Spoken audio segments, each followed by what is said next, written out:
பொதுத்துறை வங்கிகள்ல கணக்கு வச்சிருக்கும் மக்கள் தங்களோட வங்கி கணக்குல மினிமம் பேலன்ஸ் பராமரிக்கலன்னு சொல்லி கடந்த 5 வருஷத்துல மட்டும் 8500 கோடி ரூபாய் வசூலிக்கப்பட்டு இருக்கிறதா அரசு வெளியிட்டிருக்கிற தகவல் பெரும் அதிர்ச்சியை ஏற்படுத்தியிருக்கு.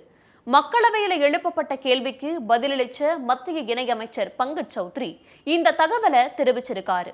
இதுக்கு எதிர்க்கட்சி தலைவர் ராகுல் காந்தி காட்டமா விமர்சனத்தையும் முன்வச்சிருக்காரு. பொதுத்துறை வங்கிகளில் மினிமம் பேலன்ஸ் பராமரிக்காததால் மக்களின் வங்கி கணக்கில் பிடிக்கப்பட்ட தொகை எவ்வளவு, எந்த வங்கி அதிகமான தொகையை மக்களிடம் வசூலித்துள்ளது, இதையெல்லாம் தான் ஸ்பாட்லைட்ல பார்க்க போறோம். இந்தியால மொத்தமா 12 பொதுத்துறை வங்கிகள் செயல்பட்டு வருது.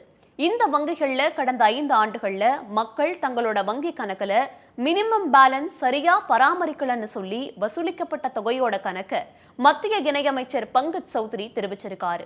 கொரோனா காலகட்டத்துல மக்களுக்கு நெருக்கடி தரக்கூடாதுன்னு சொல்லி பல வங்கிகள் மினிமம் பேலன்ஸ் பெனால்ட்டியை ரத்து செஞ்ச நிலையில பொதுத்துறை வங்கிகள்ல ஸ்டேட் பேங்க் ஆஃப் இந்தியா தவிர மற்ற வங்கிகள் மினிமம் பேலன்ஸ் இல்லைன்றதுக்காக அபராதம் வசூலிச்சிருக்காங்க.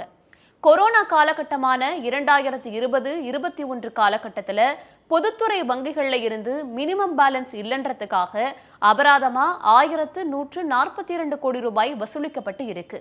அதே போல 2021-22 நிதியாண்டுல 1429 கோடி ரூபாயும் 2022-23 நிதியாண்டுல 1855 கோடி ரூபாயும் பொதுத்துறை வங்கிகள்ல இருந்து மினிமம் பேலன்ஸ் இல்லைன்றதுக்காக அபராதமா வசூலிக்கப்பட்டிருக்கு.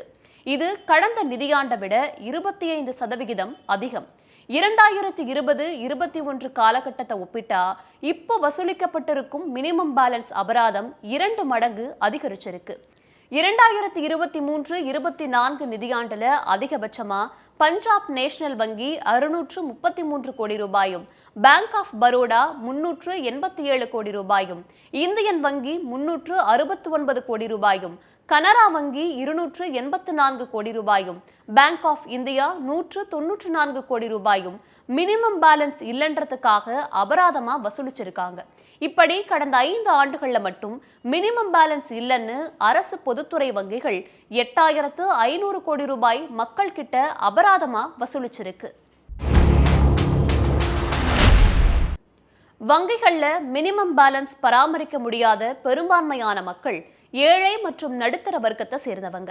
அரசு தொடர்பான திட்டங்கள்ல மானியங்கள் உள்ளிட்டவை பெறணும்னா அவங்களுக்கு வங்கி கணக்கு கண்டிப்பா தேவைப்படுது.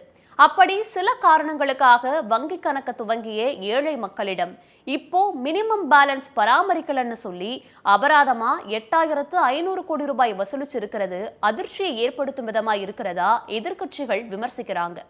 இந்த விவகாரம் பத்தி மக்களவையில பேசிய எதிர்க்கட்சி தலைவர் ராகுல், பெரிய தொழிலதிபர்களுக்கு 16 லட்சம் கோடி ரூபாயை தள்ளுபடி செய்த மோடி அரசு ஏழை மக்கள் கிட்ட மினிமம் பேலன்ஸ் இல்லைன்னு சொல்லி 8500 கோடி ரூபாய் வசூலிச்சிருக்கிறது மக்களோட முதுகெலும்ப உடைக்கும் முயற்சின்னு கடுமையா விமர்சிச்சிருக்காரு.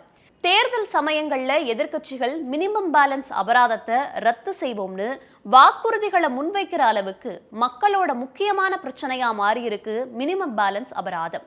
பொதுத்துறை வங்கிகளே 8500 கோடி ரூபாய் மினிமம் பேலன்ஸுக்கான அபராதமா விதிச்சிருக்குன்னா இன்னும் தனியார் வங்கிகளோட கணக்கு அதிர்ச்சி அளிக்கக்கூடியதாவே இருக்கும்னு சொல்லப்படுது.